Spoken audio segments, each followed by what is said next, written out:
আসসালামু আলাইকুম। Welcome back to my YouTube channel. আশা করি আপনারা সবাই ভালো আছেন। আজ আমি আপনাদের সাথে শেয়ার করব চিচিঙ্গা এবং আলুর মজাদার তরকারির রেসিপি। আমার চ্যানেলে সব তরকারিগুলো আপনি সবচেয়ে কম তেলে রান্না করা শিখে যাবেন। আমরা সকলেই জানি সয়াবিন তেল আমাদের শরীরের জন্য কতটা ক্ষতিকর, তাই আমি চেষ্টা করি অ্যাভয়েড করার। আমি এইখানে 2টি আলু এবং 3টি চিচিঙ্গা নিয়েছি।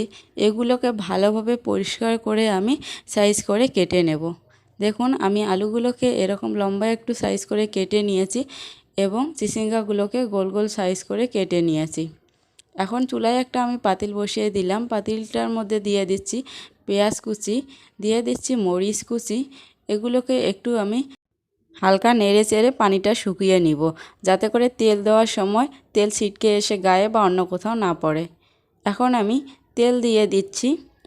তেলের সাথে পেঁয়াজ এবং মরিচটা হালকা করে ভেজে নিতে হবে। আমি হালকা করে ভেজে নিয়েছি। এখন আমি দিয়ে দিচ্ছি চিচিঙ্গা, দিয়ে দিচ্ছি আলু।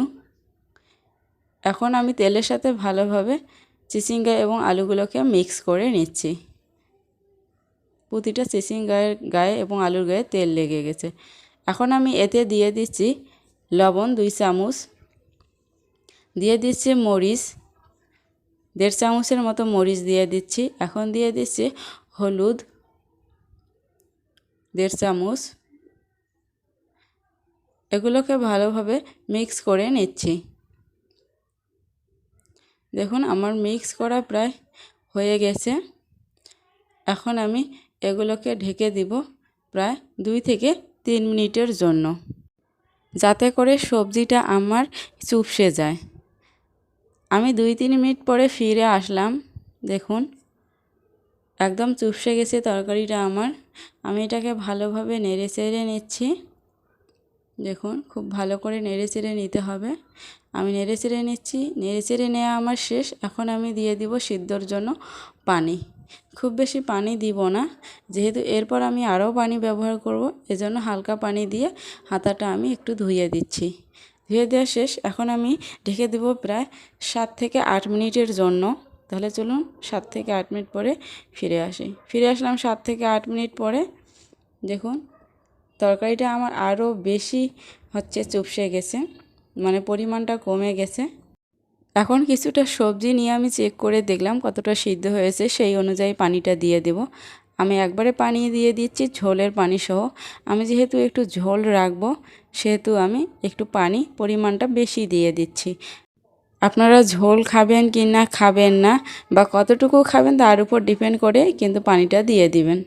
এখন আমি হাতাটা ধুয়ে দিচ্ছি সামান্য পরিমাণ পানি দিয়ে। এখন আমি এগুলোকে ঢেকে দিচ্ছি প্রায় 5 মিনিটের মতো। 5 মিনিটের মধ্যে আমার তরকারিটা সিদ্ধ হয়ে যাবে। দেখুন, আমি 5 মিনিট পরে ফিরে আসলাম। এই যে আমার তরকারিটা দেখুন কীরকম হয়েছে। এটাকে আমি নেড়ে চেড়ে নিলাম। আমার নেড়ে চেড়ে নেওয়া শেষ। দেখুন, আমার তরকারিটা কত সুন্দর হয়েছে। একটু ঝোল তো অবশ্যই খেতে হবে। আমাদের সবারই কনস্টিপেশনের সমস্যা আছে, সেটাকে দূর করতে গেলে আমাদের অবশ্যই তরকারির ঝোলটা বেশি করে খেতে হবে। আমার এই রেসিপিটি যদি আপনাদের ভালো লাগে তাহলে অবশ্যই লাইক, কমেন্ট এবং শেয়ার করবেন। আর যদি আমার চ্যানেলে নতুন হয়ে থাকেন তাহলে প্লিজ আমাকে সাপোর্ট করবেন। সাবস্ক্রাইব করে পাশে থাকা বেল বাটনটি বাজিয়ে দিবেন, যাতে করে আমার নতুন নতুন রেসিপিগুলো আপনার কাছে সবার আগে পৌঁছায়। আজ এ পর্যন্তই। পরবর্তীতে নতুন কোনো ভিডিও নিয়ে আপনাদের মাঝে হাজির হব। সেই পর্যন্তই ভালো থাকবেন, সুস্থ থাকবেন। আল্লাহ হাফেজ।